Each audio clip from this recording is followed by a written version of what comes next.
All right, we are continuing with our study in the book of Joshua. We're in chapter 11 for this study. Let's start out with the theme verse of the book. It says, and this is a command from God to Joshua, "Be strong and of a good courage, be not afraid, neither be thou dismayed, for the Lord thy God is with thee whithersoever thou goest." Now, we want to review a bit of what we've studied in the book of Joshua.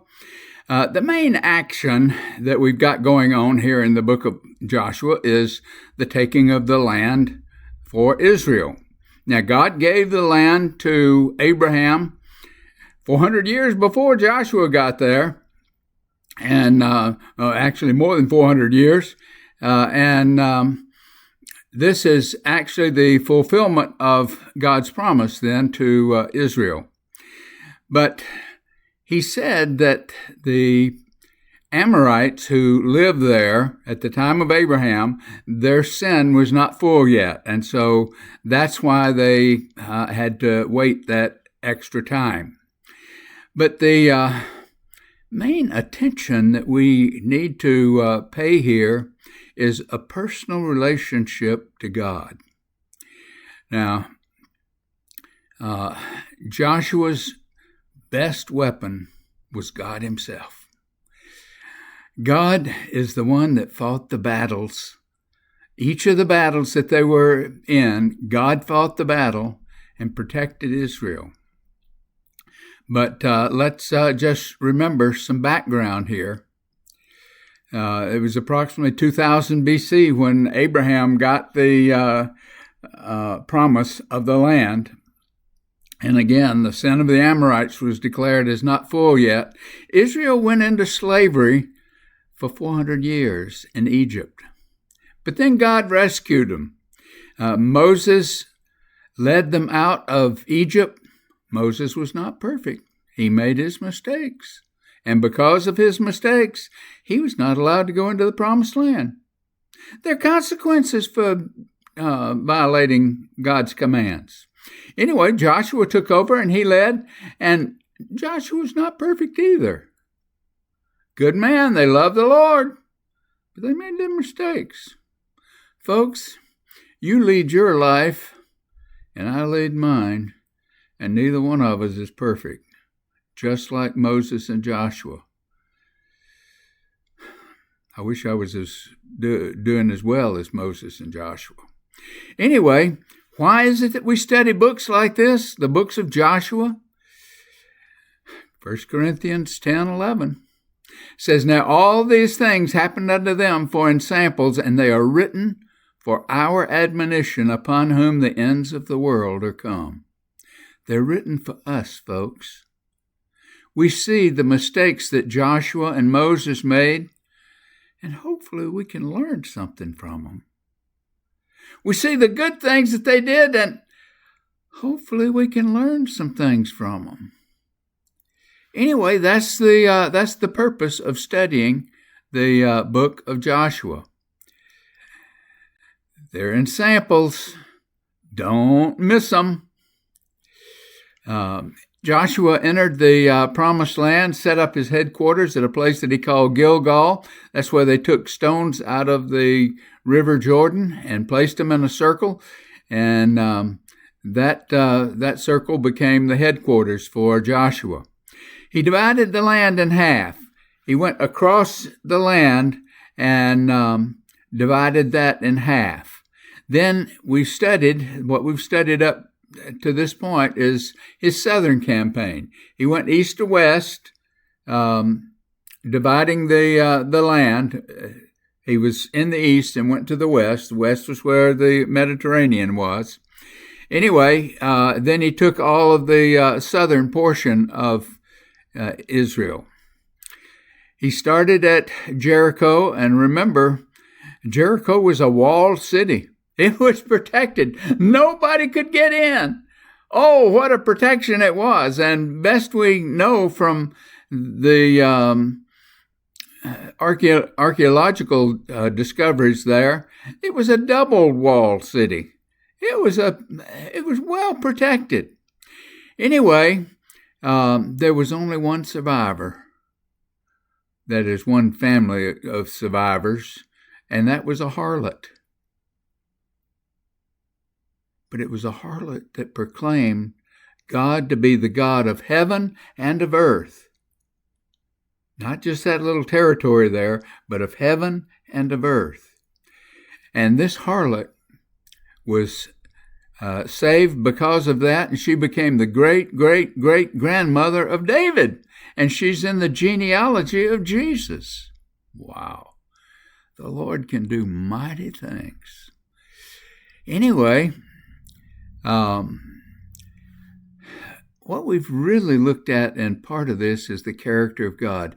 Sin is something he hates. He wants it totally eliminated.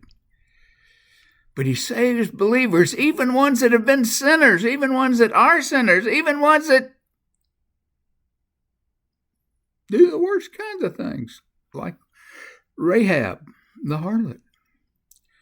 But sinners are not allowed. Remember Achan. God was very specific in telling them when they went into Jericho that they were not to take anything out of there. It was all to be burned. It was all pagan, used for pagan worship and so forth. It was all to be burned. Achan saw a nice suit of clothes, and he saw some silver and gold, and he helped himself. Well, that caused problems. And because of that, his whole family had to be wiped out.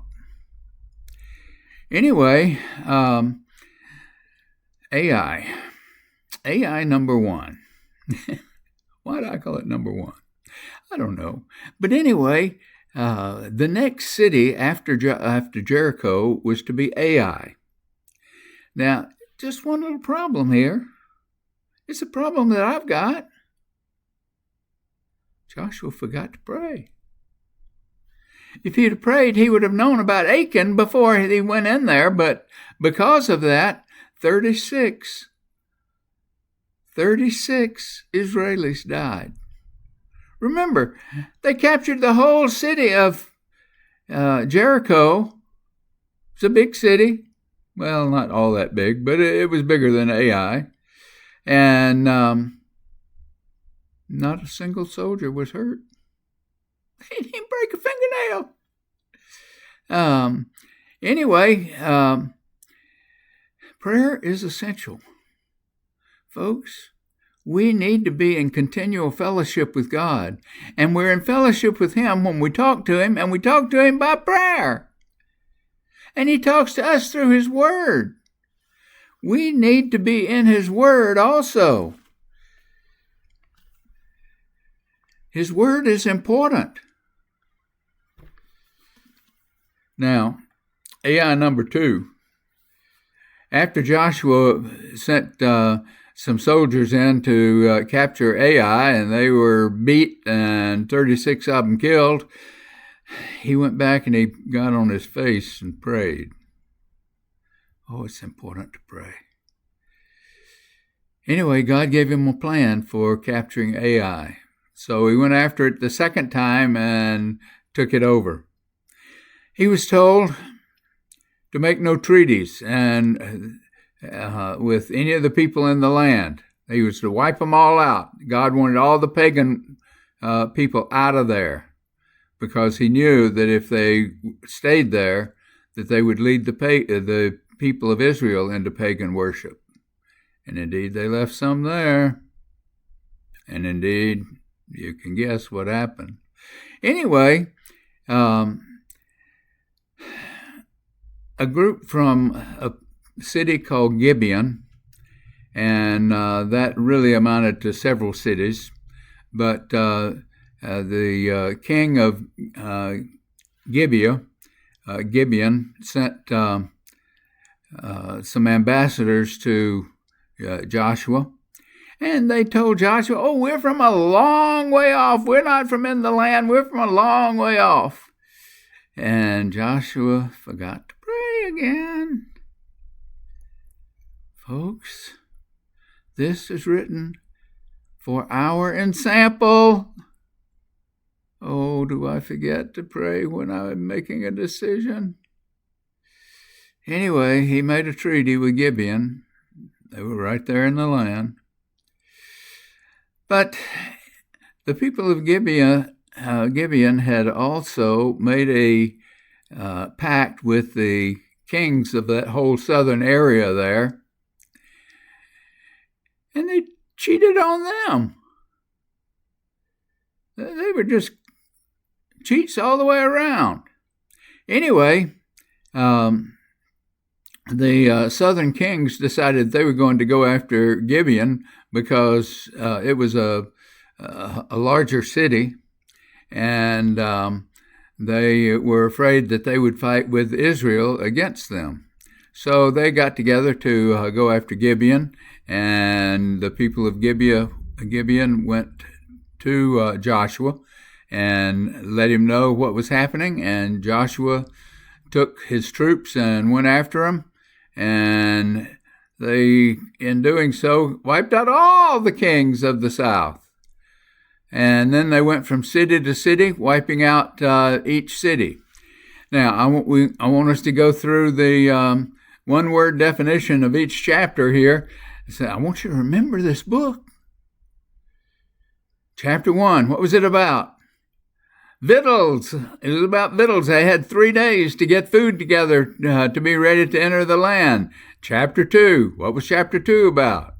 Chapter 2, Rahab or the spies. Oh, yeah, that was a good chapter. Then chapter 3, an important one. What's chapter 3 about? Chapter 3, about faith. Faith is important. Faith is the way we relate to God, and that's how we come into salvation, is through faith. Chapter 4, memorials. They had a memorial of the rocks that they took out of the river there and put those in a circle, and that became their headquarters. Memorials. Then chapter 5, the first part of it, we saw tokens. This is where they circumcised all of the men, because the men had not been circumcised as they came across through the desert area. Then once they've circumcised, which is a picture of the circumcision of the heart, once they were circumcised, then we got the latter part of chapter 5, and a new life. We need to walk in a new life when we're saved. And that's part of the picture that's given there. And chapter 6 was a fun one. Chapter 6 was Jericho. I say fun. Here, everybody died except Israel. Anyway, and Rahab lived. Anyway, that was Jericho. Then chapter 7 and 8. We put those together because they're about the same place. We talked about them already. Ai number 1 and Ai number 2. That's where that happened. Then chapter 9 and 10. They come together too, and that's talking about Gibeon. That's where we made the treaty and where Joshua defended the Gibeonites. Then chapter 11 is where we are in this study, and the word that we're going to give there is north. This is where the northern campaign went on. The chapter covers the entire northern campaign. Now that took years, but it's only one chapter that covers it. So, we've got the land split in half. They've completed the southern thing. Now it's time for the northern campaign. The northern campaign took years. Josephus says it took 5 years. Some believe it took as much as 7. But anyway, the point is that it took a while to get through all of the northern area. Chapter 12 we're going to see in our next study is a look back on this, and then we start dividing the land. We're going to look at the Northern Coalition, and then we're going to look at the Northern Campaign. We're going to start with a series of questions. And the answers to each of those questions should be the same. You'll get the point as we go through here. Question number 1. There were 10 plagues in Egypt, but they didn't touch the Israelis. The question is, if you knew that had happened down there in Egypt, and they did, if you knew that had happened, what would you think about Israel? Answer should be, there must be a supernatural power behind this. We don't know what kind, but there must be a supernatural power behind this. Now, I'm talking of, when I say we don't know what kind, I'm talking about those that were in the land that would be asking these questions. Question number 2, Red Sea opened for Israel and it closed on the Egyptian soldiers. If you knew what happened at the Red Sea, and they did, what would you think about Israel? There must be a supernatural power behind this.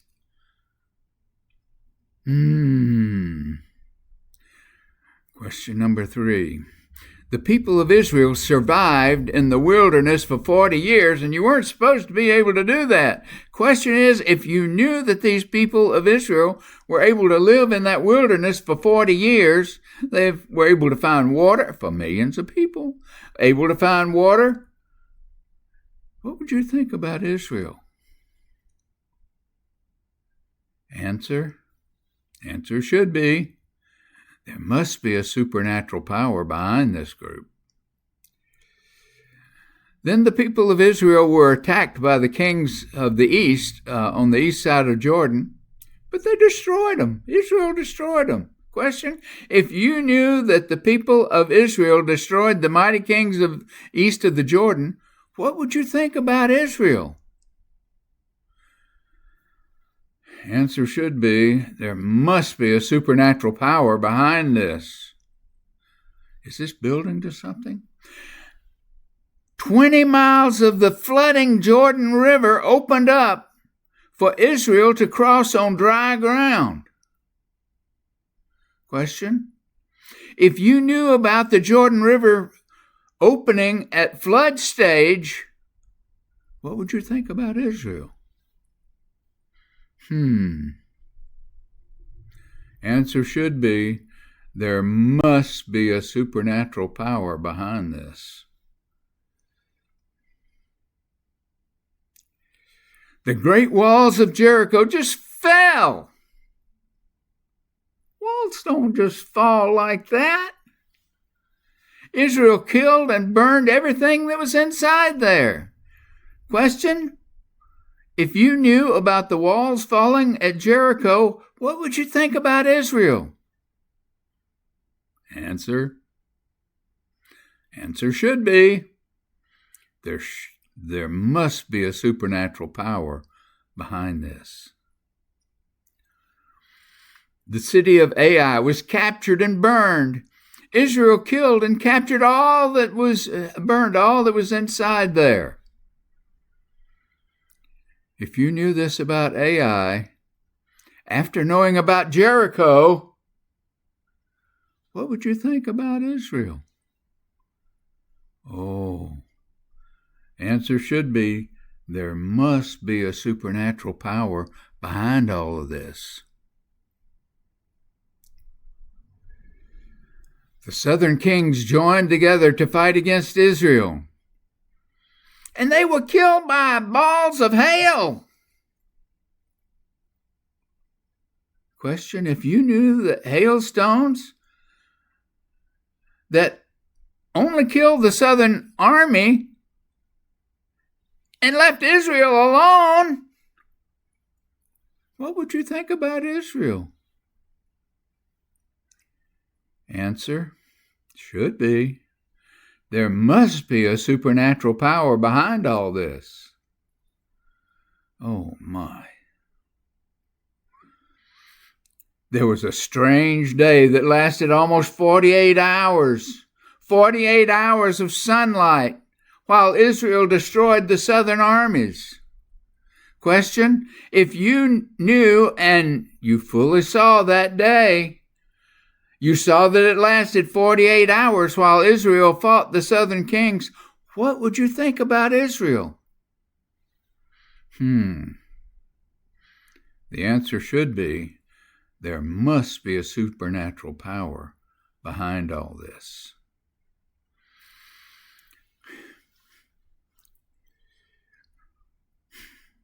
We could add that no Israeli died at Jericho.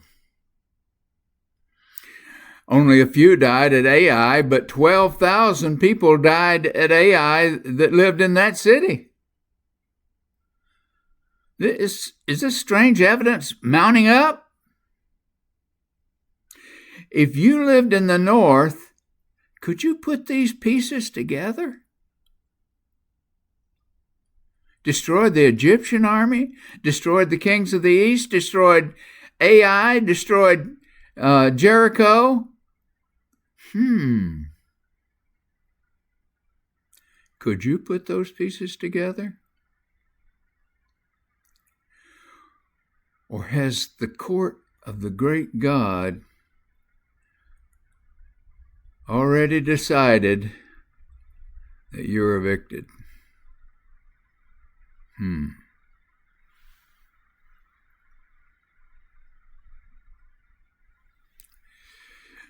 There were 5 major kings in the north.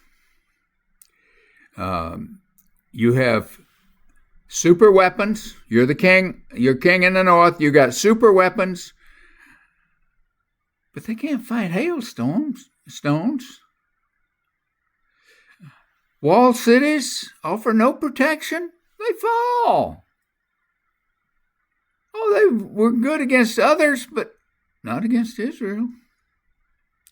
Suppose you were one of those kings, what would you do? I tell you what I think I would do is I would read those signs and plan for my people to live in the wilderness. Then I would, as king, I would run to Gilgal and I would plead to Joshua to introduce me to that God so that I could be like Rahab and worship that God. Let me tell you, that's what Israel was supposed to do, is they were supposed to introduce the world to God.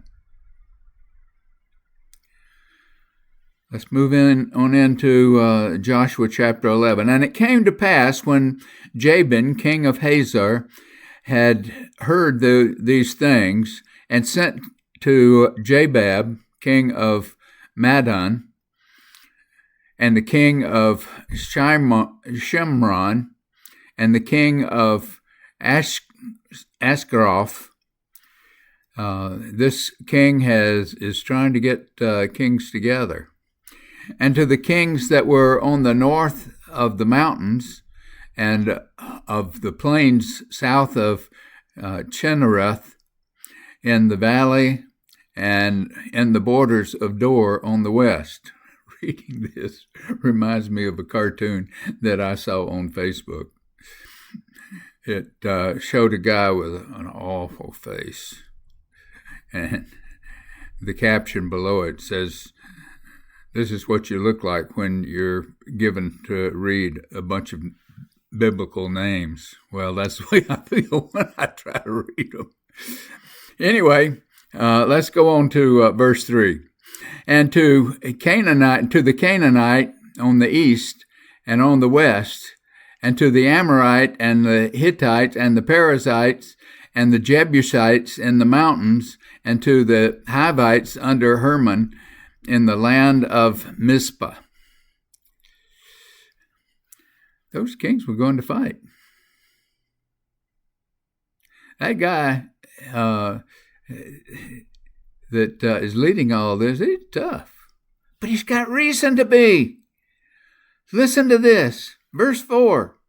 And they went out, and all the host of them, much people, even as the sand that is upon the seashore in multitude, with horses and chariots, very many. We'll see about how many that is in a minute. Verse 5. And when all these kings were met together, they came and pitched together at the waters of Merom to fight against Israel. These kings had real armies. Now, some of these other kings, they weren't quite prepared, evidently, from what we saw, but they had much people, and they had a lot of technology. They were superior to those in the south. Surely they could fight this God. These kings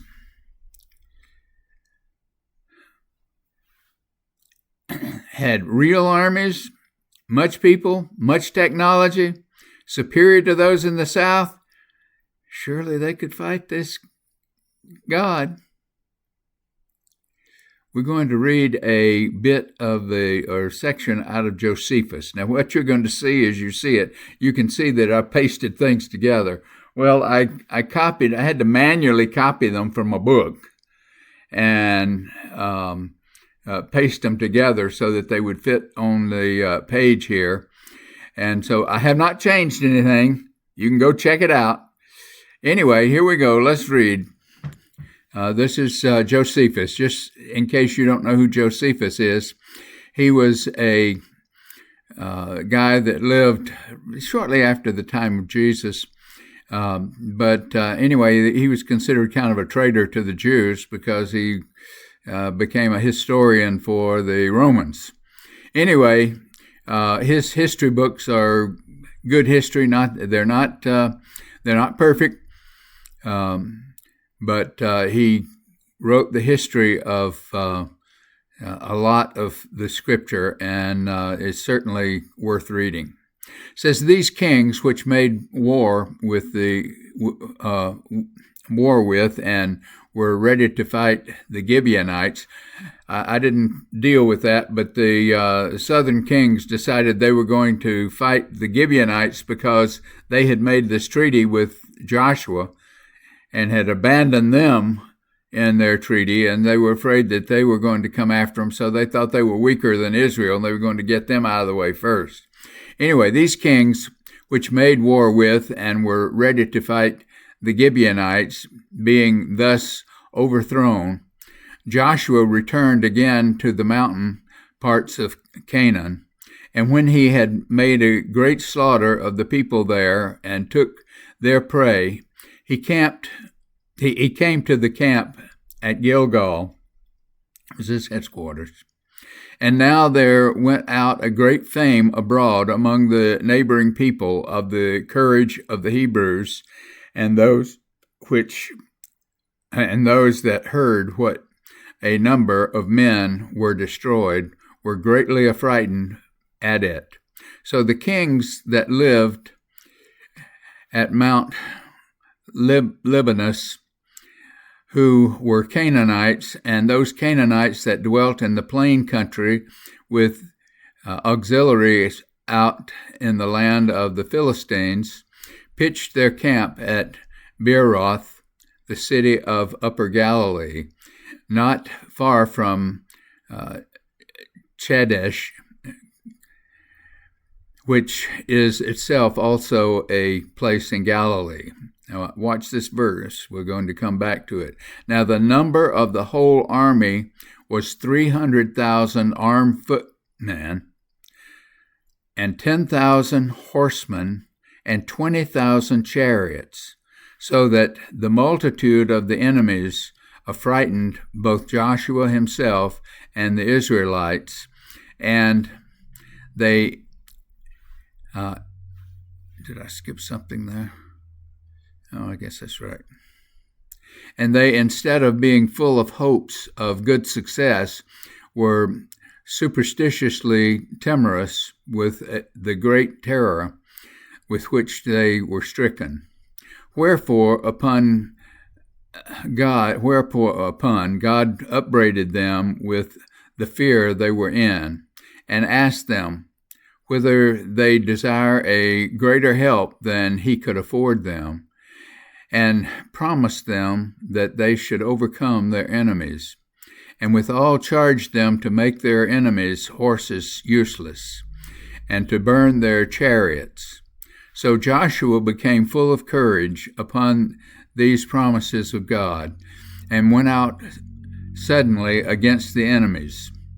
And after 5 days' march, he came upon them and joined battle with them. And there was a terrible fight, and such a number was slain as could not be believed by those that heard it. He also went on in pursuit a great way, and destroyed the entire army of the enemies. Few only excepted, and all the kings fell in the battle, insomuch that when there wanted men to be killed, Joshua slew their horses and burnt their chariots, and passed all over their country without opposition, no one daring to meet him in battle. But he went on, taking their cities by siege, and again killing whatever he took. Now, Joshua looked at this army. It was more than he could count, it says there, like the sand of the seashore. They had 300,000 foot soldiers and 10,000 horsemen and 20,000 chariots. Now, let me show you that in Josephus again. The underlined portion, the number of the whole army was 300,000 armed foot soldiers, 10,000 horsemen, and 20,000 chariots. Joshua's army were brothers and cousins. They didn't want any of them killed. Would you put your family up against such superior weapons? All Joshua had were swords. At least that's what we think they had. World War II. Japan shocked the United States at Pearl Harbor and bombed a number of our ships there, killed about 3,000 of our servicemen. They came after us with aircraft and hurt us badly. We responded with conventional bombs, and we bombed them for approximately 4 years, and they endured that bombing. But it was ready. August the 6th, 1945, we dropped the first atomic bomb.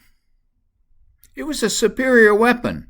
Remember, we're talking about this northern group of people that had superior weapons. The United States had a superior weapon there that they used against Japan. 3 days later, we dropped the second bomb, and it took only 5 days for them to surrender unconditionally. It wasn't a superior number of men. It was the superior weapon that made the decision there.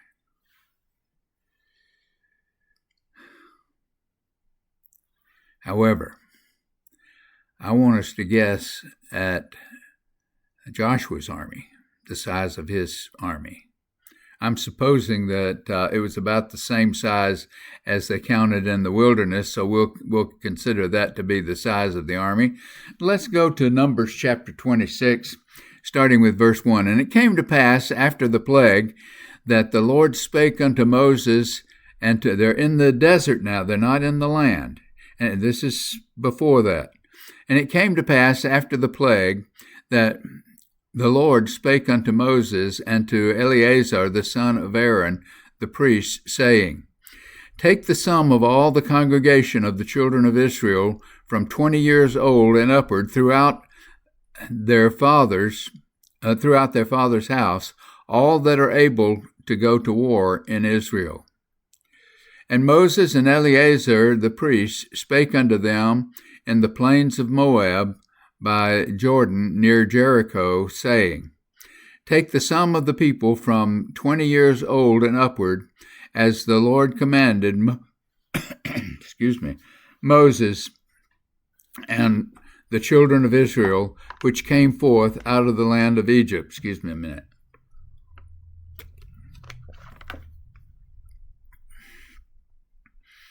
Now, the tally came in. They counted them all up.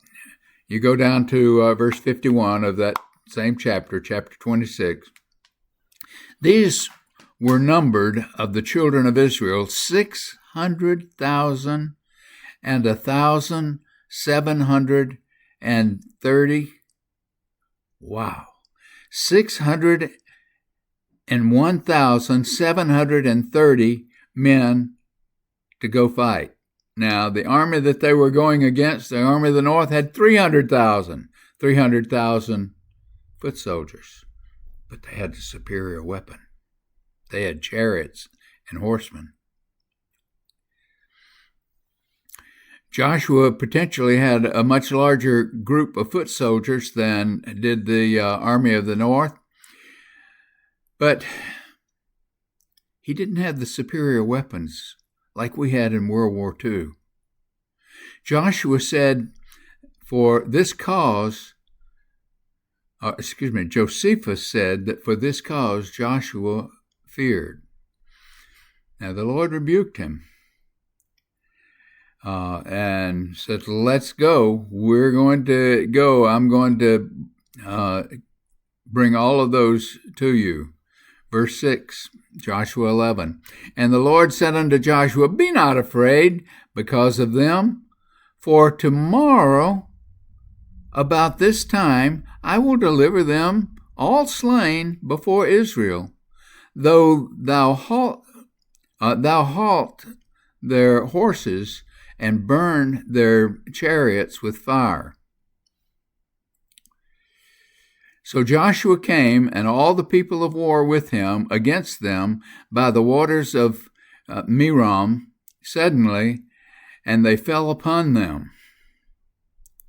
And the Lord delivered them into the hand of Israel, who smote them and chased them unto the great Zidon, and unto Misrephomaim, and unto the valley of Mizpeh eastward, and they smote them until they left them none remaining.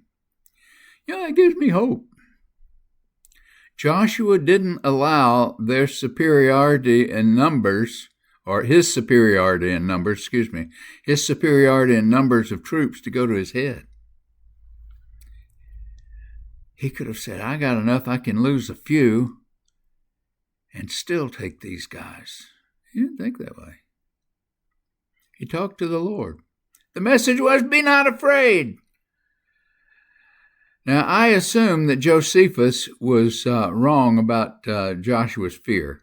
He was fearful, but the Lord straightened him out real quickly. But remember, Josephus wrote 1,500 years later, so he had to imagine that. Anyway, think about Joshua's experiences with the Lord battling with him. God's word, and I quote, no problem, Josh. I'm kidding there. God didn't allow Israel to have the superior weapons. God didn't want them, God wanted it known who was doing the fighting. God wanted the glory. I want to read a section out of the book of Deuteronomy. And before reading that, I've got to say that I know that I'm reading it out of context. I don't like doing that.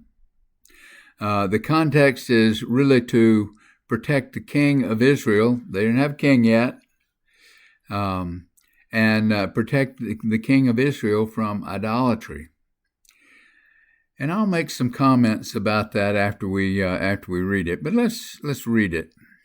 Deuteronomy chapter 17. When thou art come into the land which the Lord thy God giveth thee, and shalt possess it, and shalt dwell therein, and shalt say, I will set a king over me, like all the nations that are about me. Oh my. Thou shalt in any wise set him king over thee, whom the Lord thy God shalt choose. One from among thy brethren shalt thou set king over thee. Thou mayest not set a stranger over thee, which is not thy brother. But he shall not multiply horses to himself, nor cause the people to return to Egypt to the end that they should multiply horses. For as much as the Lord hath said unto you, ye shall henceforth return no money that way. No more that way, Neither shall he multiply wives to himself, that his heart turn not away. Neither shall he greatly multiply to himself silver and gold. And it shall be, when he sitteth upon the throne of his kingdom, that he shall write a copy of this law in a book out of that which is before the priest, the Levites. Don't multiply horses or wives. Certainly the wives would be ones that would influence the king to turn away to idol worship. It says, don't multiply horses or silver or gold. That had to do with wealth. King, don't try to make yourself extremely wealthy. A man can ride only one horse at a time. So multiplying horses has something to do with building an army. Wealth also has to do here with taxing people. The comment about Egypt has to do with selling people or having them go down to Egypt to work to bring wealth back to the king. This was a way to protect, to have the king write himself a copy of the law. God wanted king, don't just read the law. It's nice to read the law, but I want you to sit down and I want the king to write the law. And make sure he knows what he's talking about. Write the law. God had Moses write this 500 years before Israel had a king. God knows these things in advance. And the kings violated what God had them to do. David had 8 wives and 10 concubines. Oh my. I don't know what you do with that many ladies. Solomon had approximately 1,000. Oh my. Man, all of us are prone to sin. All of us are prone to sin. That's why we need Jesus. The point is that Israel didn't need those horses for protection. What they needed was they needed to trust God. Shortly before Israel was taken into captivity, Isaiah, the prophet, great prophet, made the point again. Isaiah 31, verse 1. Woe unto them that go down to Egypt for help, and stay on horses and trust in chariots, because they are many, and in horsemen, because they are very strong. But they look not unto the Holy One of Israel, neither to seek the Lord. Folks, I read that slow because I want you to get it. Let's read it again. Woe unto them that go down to Egypt for help, and stay on horses and trust in chariots, because they are many, and in horsemen, because they are very strong. But they look not unto the Holy One of Israel, neither seek the Lord.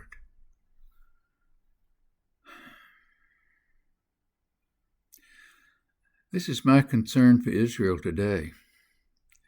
They're needing America and other countries to supply weapons to them. Those things keep them from needing God. I believe that we should support Israel in any way that we can. that's God's special chosen people for a job, and they've got a job still to do. However, trusting in us instead of trusting in God is a big mistake. Joshua listened, and he trusted in God. Again, verse 6. And the Lord said unto Joshua, Be not afraid because of them, for tomorrow about this time will I deliver them all slain before Israel. Thou shalt halt their horses and burn their chariots with fire. Now, here we have a map showing the northern campaign, and here's Gilgal way down here in the. Let me see if I got my arrow going here. Here's Gilgal way down here in it's the middle portion of Israel, just above the Dead Sea, and all of this area up here is what Joshua captured. He went after each of these cities and so forth. So that's what we're doing in this section. Initially, he went south from here, and now we're going north. We're taking these. Okay? So let's look at. You'll need your Bibles for this. It's too much for me to put on the slides. Actually, my PowerPoint didn't like me having as many slides as I've got here, so I had to go easy on them. But Joshua chapter 11, starting with verse 9. And Joshua did unto them as the Lord bade him. He hawked their horses and burnt their chariots with fire. And Joshua at that time turned back and took Hazor and smote the king thereof with the sword. And Hazor beforetime was the head of those kingdoms. Remember, that king was the one that was leading all of those. So Joshua killed him. And they smote all the souls that were therein with the edge of the sword, utterly destroying them. There was not any left to breathe, and he burnt Hazor with fire. And all the cities of those kings, and all the kings of them, did Joshua take, and smote them with the edge of the sword. And he utterly destroyed them, as Moses, the servant of the Lord, commanded. Now,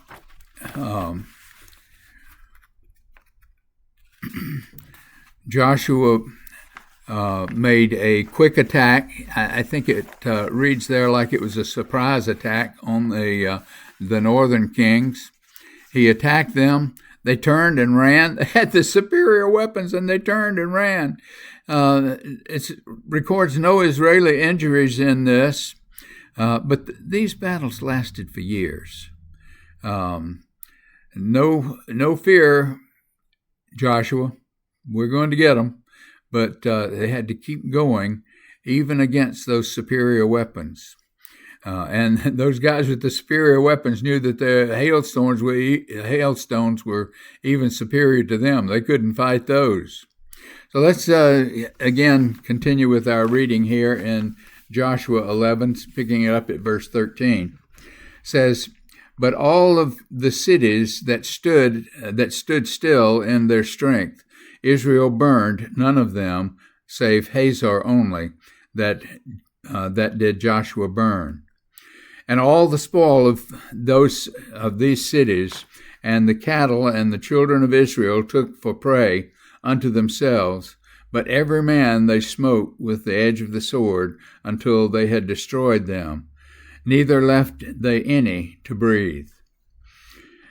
As the Lord commanded Moses, his servant, so did Moses command Joshua, and so did Joshua. He left nothing undone of all that the Lord commanded Moses. So Joshua took all the land, the hills and the south country, and all the land of Goshen, and the valley, and the plain, and the mountain of Israel, and the valley of the same, even from the Mount Halak that goeth up to Seir, even unto Baaleg, in the valley of Lebanon, under Mount Hermon, and all their kings he took and smote them and slew them. Joshua made war for a long time, 5 to 7 years, for a long time with those kings. There was not a city that made peace with the children of Israel, save the Hivites, the inhabitants of Gibeon. All others they took in battle, for it was the Lord to harden their hearts, that they should come against Israel in battle, that they might destroy them utterly, and that they might have no favor, but that he might destroy them as the Lord commanded Moses.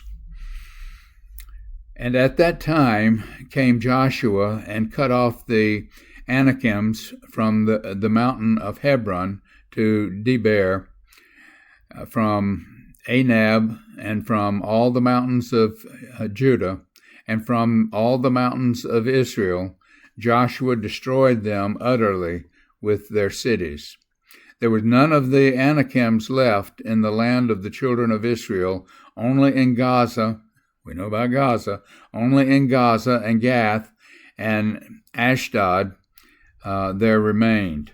So Joshua took the whole land according to all that the Lord said unto Moses, and Joshua gave it for an inheritance unto Israel according to their divisions by their tribes, and the land rested from war. So there we have the end of the war, the official national war.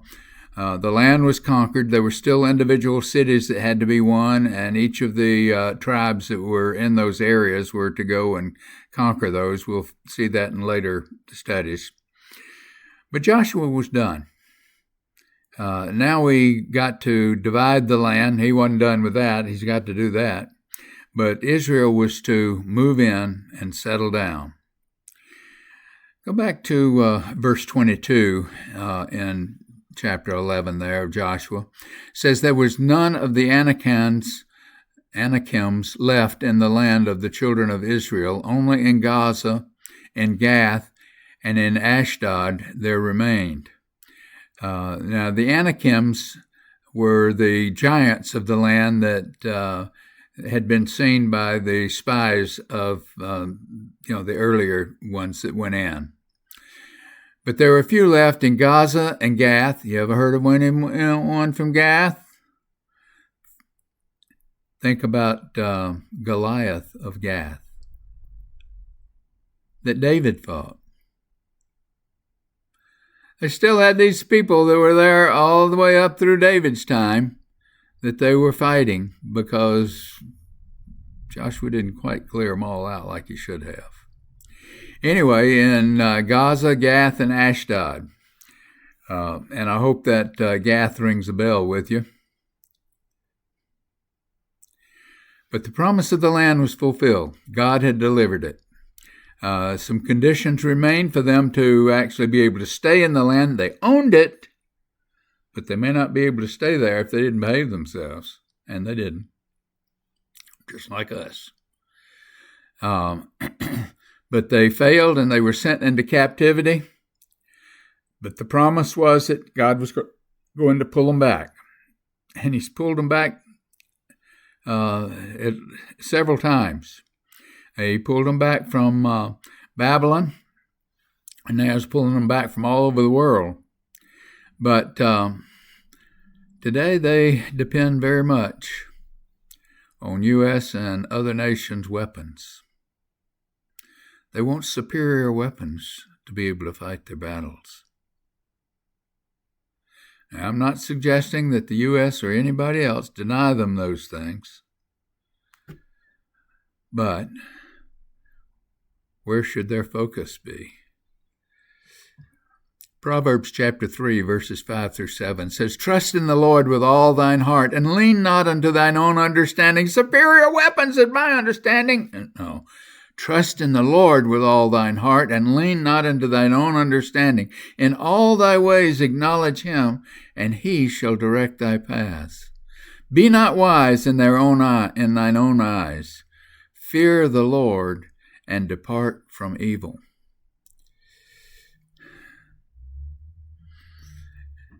I think we have a little capability to influence our nation.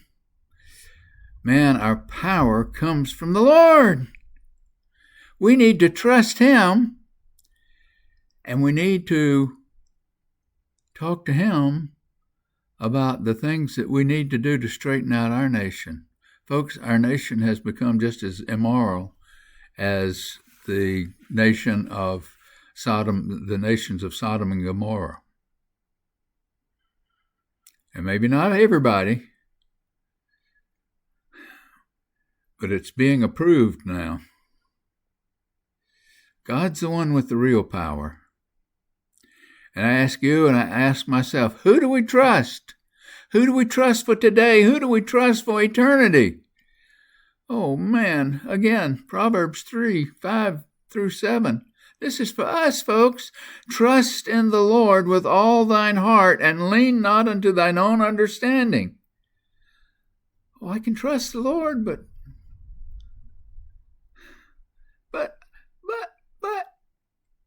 I keep leaning on my own understanding. In all thy ways acknowledge him, and he shall direct thy paths.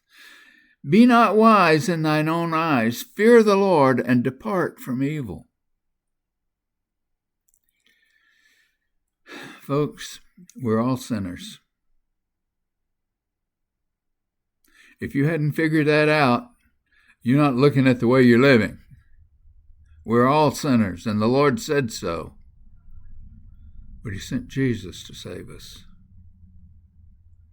And he says that if thou shalt confess with thy mouth the Lord Jesus, and shalt believe in thine heart that God hath raised him from the dead, thou shalt be saved. What a promise! For with the heart man believeth unto righteousness, and with the mouth confession is made unto salvation. Folks, we want to be righteous. Abraham was declared righteous because he demonstrated faith. Folks, the people were able to enter the promised land because they demonstrated faith. As we believe in Jesus, we need to live a new life. Trust in the Lord with all thine heart, and lean not unto thine own understanding. That's for us, folks. I hope this meant something to you. Thank you for being with me.